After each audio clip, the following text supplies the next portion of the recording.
everyone, I'm Captain Logan. Welcome once again to Pop Culture Comix in Overland Park, Kansas. It's time again for brand new comic book reviews. As usual, I'm going to give you my top 3 mainstream DC Marvel books, then I'm going to give you a kid's book, then I'm going to do an indie book. So it's time for my number 3 DC Universe Online Legends, number 13.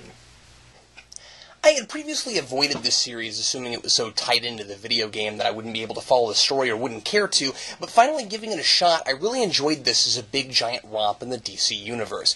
It reminded me a lot of the bigger episodes of Justice League Unlimited. A huge plot involving major villains who don't trust each other, in this case Lex and Brainiac, a mind control plot where Superman thinks everyone he goes up against is one of Brainiac's robots, a world domination and a world destruction plot all at the same time, plus Lex forced to help Superman to save Lois. Then there's the issue of some of the other heroes, namely the Flash and the Atom, angry with Batman for invading their privacy and taking DNA samples of all of them without their permission, which of course is about to help them save/stop Superman. During a time where the Justice League isn't made up of the core heroes I usually like to see there, and right before the relaunch where things are going to be quite different, here's a book full of recognizable characters and recognizable DC Universe ideas.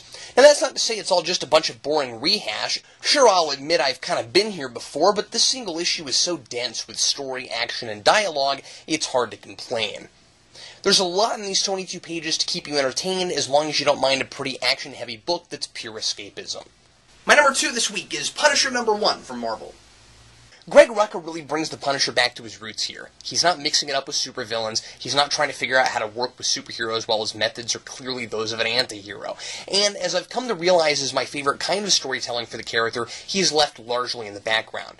The issue opens with several pages of wordless panels as we see a happy outdoor wedding go horribly wrong. It's not an especially plotty comic. Somebody goes to a wedding to kill someone who's not even involved in the wedding. The guests in the couple are all killed or badly wounded, and then, as a silent figure in the shadows with only the skull on his shirt visible, the Punisher comes to punish the guilty. The second feature is a transcript of a detective debriefing a police officer who was involved in a shootout which involves the Punisher, but he's never even mentioned. We simply see all the details the officer leaves out in the panels as we read his official statement to the detective. Rucka seems to be focused on defining, or perhaps redefining, the Punisher with this issue, and I enjoyed the moodiness of the tone, accentuated greatly by the highly detailed, ultra-realistic artwork by Marco Cicchetto, which uses a lot of very creative angles to invoke a cinematic effect. And I especially like how the light from street lamps or motorcycles is used to give off a haze or blur sections of panels. A strong first outing for this team. And my favorite mainstream book this week is Batman Beyond, number 8. Fans of the cartoon series have really been clamoring to see more Batman Beyond villains brought in and fleshed out in this series, and they're really getting their wish with this fantastic standalone issue that finally gives us Ink's tragic backstory. Once again proving his masterful storytelling skills, Beechin doesn't just give us a flashback issue. He bookends it with a scheme Ink is trying to pull off in the present that looks like just another heist, but which we learn from her narration boxes is more than that. What would you do if you knew everything? She silently asked Batman, who never seems to consider why she's even stolen or killed. Both Terry and Bruce are both just concerned with the fact that she's escaped jail again and that she's dangerous. Bruce even says how she escaped doesn't matter. She's back and that's all they need to know. And once we get her background and learn that her life was one hell after another, as she puts it, it's hard not to sympathize with her in the end, even when we may not completely condone her actions. As I said, this is a standalone issue that requires no knowledge of the series, so I won't give any of her history away as I'm highly recommending this, but I will say it reminded me a little of Clayface's origin, but not too derivative. It's great to finally know how she got her powers and to see her as a lot more than just a typical thief with no humanity or motivations. Beechin rivals Jeff Johns on making villains compelling, plausible, and interesting.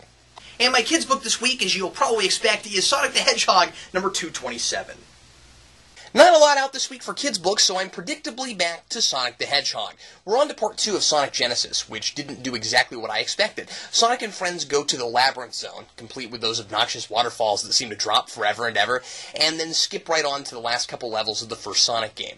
The book still makes fun of itself for trying to create story around this game, which is a lot of what's so darn fun about it, and there are still plenty of jabs at the game, my favorite being Sonic stopping to ask what the deal is with the Scrap Brain Zone. He doesn't get what a scrap brain is, or why it's called that, and I remember asking the same question when I was a kid. This team obviously really loves this material. They come right out and address some fans' frustrations with Robotnik being called Egghead so often in modern games and stories, as Sonic refers to him as that here, and he says, "I have a real name, you know."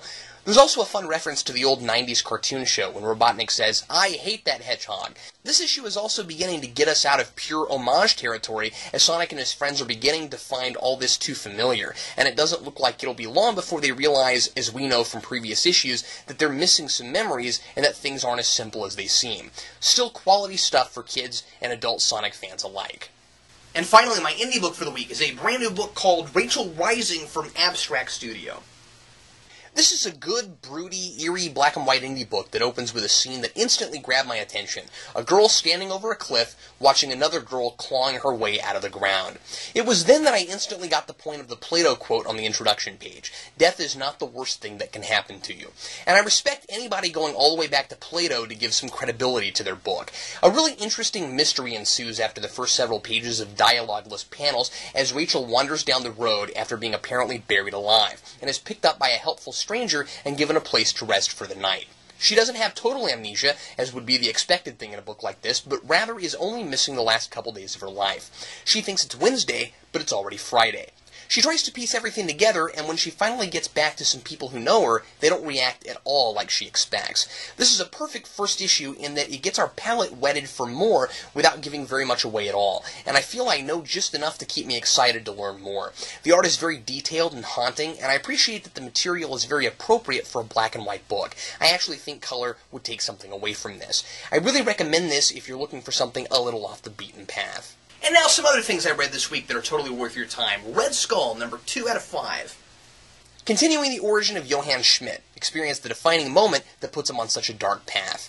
Batman Gates of Gotham, number 4. We learn more about the Architect, his plans for Gotham, and his connection with its first families. Moon Knight, number 4. Moon Knight battles the night shift along with his potential new girlfriend, and all the voices in his head seem to have an opinion about her. Heroes for Hire, number 10. Hip deep in the middle of fear itself, Elektra and the Shroud battle the Purple Man, while the others find themselves in an impossible battle with the Thing in his new form. And finally, Flashpoint, Batman Night of Vengeance, number 3. The bizarre conclusion of the story of the Thomas Wayne Batman and the secrets of his and the Joker's origins.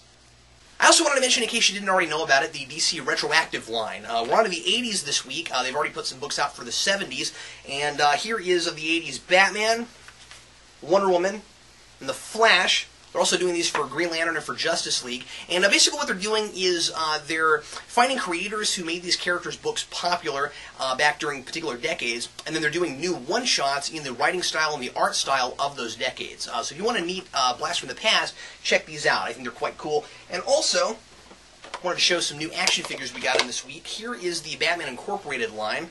Here's Knight of Knight and Squire and the Bruce Wayne Batman. Also, as you can see on the back, we've got the Damian Wayne Robin and Man of Bats.